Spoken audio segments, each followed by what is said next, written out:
शुरुआत तो ये थी कि आसिम मुनीर को आर्मी डे परेड में बुलाया जाना था, लेकिन उस समय पाकिस्तान ने यह कह दिया था कि वो ईरान के साथ खड़ा है। इस बात को जब अमेरिका समझा कि बेटा ये तो हम यहां बुला लिए तो इजराइल जैसे देश हमारे खिलाफ हो जाएंगे, ऐसे में पाकिस्तान के इस आसिम मुनीर को एक क्लोज बैठक में बुलाया गया व्हाइट हाउस के अंदर। कल ये जाते हैं, तस्वीरें बाहर आती हैं। ये तस्वीरें कुछ आपके सामने इस तरह से चलती हुई दिखाई दे रही हैं।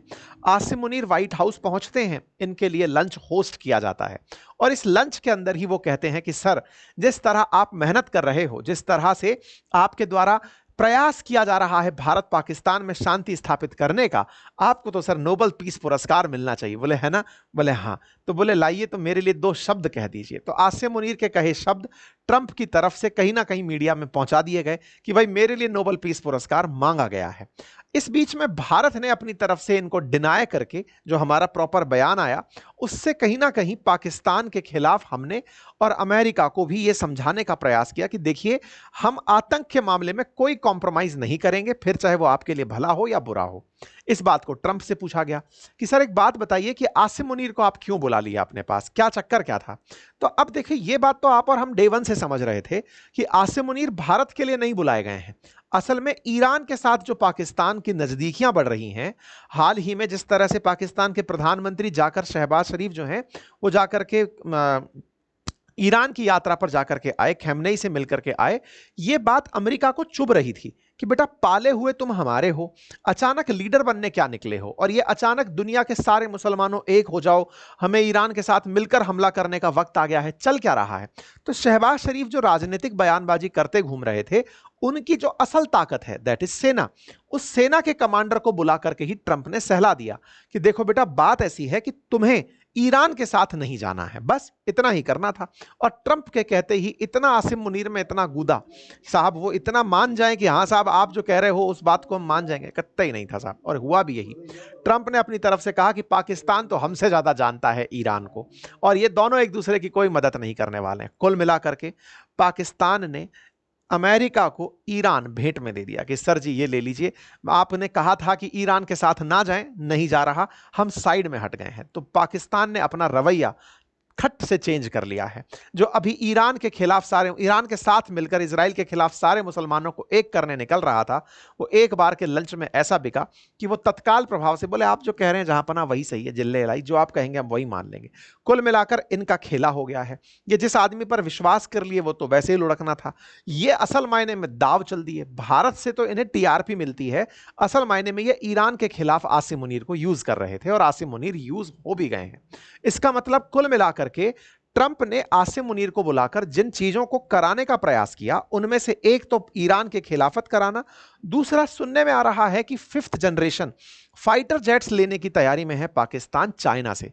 ऐसे में चाइना का माल पाकिस्तान में एंट्री ना कर जाए, इसीलिए वो खुद की तरफ से पाकिस्तान को मदद ऑफर भी कर सकता है कि भाई मुझसे ले लो तुम्हें जो डिफेंस इक्विपमेंट चाहिए, लेकिन चीन से सामान मत खरीदो। कुल मिलाकर पाकिस्तान अमेरिका के लिए वो जगह है जो चाइना कंट्रोल करना हो या अफगानिस्तान, या ऊपर की तरफ बैठा सोवियत रूस। देखिए, सेंट्रल एशिया कभी सोवियत रूस हुआ करता था, तो पाकिस्तान से उत्तर में मिलते ही आपको सोवियत रूस दिख जाता था। तो पाकिस्तान अमेरिका के लिए हमेशा वो जगह रही जो कि बहुत काम की रही है, एक तरफ चाइना को कंट्रोल करने के लिए, एक तरफ रूस को कंट्रोल करने के लिए, और तीसरी तरफ ईरान को कंट्रोल करने के लिए। तो इस स्ट्रेटेजिक लोकेशन को अमेरिका छोड़ना नहीं चाहता, और यही कारण है कि आसिम मुनीर को बुलाकर ट्रंप ने अपने पक्ष में करने का जो काम किया वो उसमें कामयाब रहे। बात की जाए ट्रंप के क्रेडिट लेने की, तो ये चर्चा पुरानी है कि ये हमेशा यही चाहते हैं, लेकिन बात हो नोबेल पीस पुरस्कार की तो ये पहला प्रयास नहीं है। 2018 में, 2020 में लगातार ये पीस पुरस्कार की चाहत रखते रहे हैं। भारत ने भले ही इनको इनकार कर दिया हो, लेकिन भारत ये जानता है कि जिस तरह से भारत डिप्लोमेटिकली चाहे रूस के साथ या फ्रांस के साथ मित्रता रखता आया है, उस मित्रता में नई जो भांजी मारी है वो केवल और केवल ट्रंप ने मारी है। वो उस बात को डिप्लोमेसी से कहीं ऊपर लेकर निज स्वार्थ तक चले गए, और ऐसे में क्या इन्हें पुरस्कार मिलेगा या नहीं, इसके लिए तो नोबेल पीस कमेटी इनको नॉमिनेट करेगी, इस बात पर निर्भर करता है। 2018 में भी इनको नॉमिनेशन की चाहत थी, 2020 में भी थी, इसके बाद में फिर से ये इस चाहत को लेकर आए हैं कि 5 अमेरिकी राष्ट्रपति नोबेल शांति पुरस्कार प्राप्त कर चुके हैं, तो मुझे भी कोई पुरस्कार मिल जाए। टेक्निकली इनके नाम पर अभी तक कोई भी ऐसा युद्ध नहीं जोड़ा गया जिसमें इन्होंने शांति कराई हो। भारत पाकिस्तान तो चलो एक साइड लाइन में घटना घटी जो दोनों ने म्यूचुअली मान ली, लेकिन पाकिस्तान ने उसका क्रेडिट इन्हें सौंप दिया। अदरवाइज रशिया यूक्रेन की बात हो या फिर इजराइल पैलेस्टाइन की बात हो या फिर फिलहाल ईरान इजराइल की बात हो, ट्रंप की कहीं नहीं सुनी जा रही।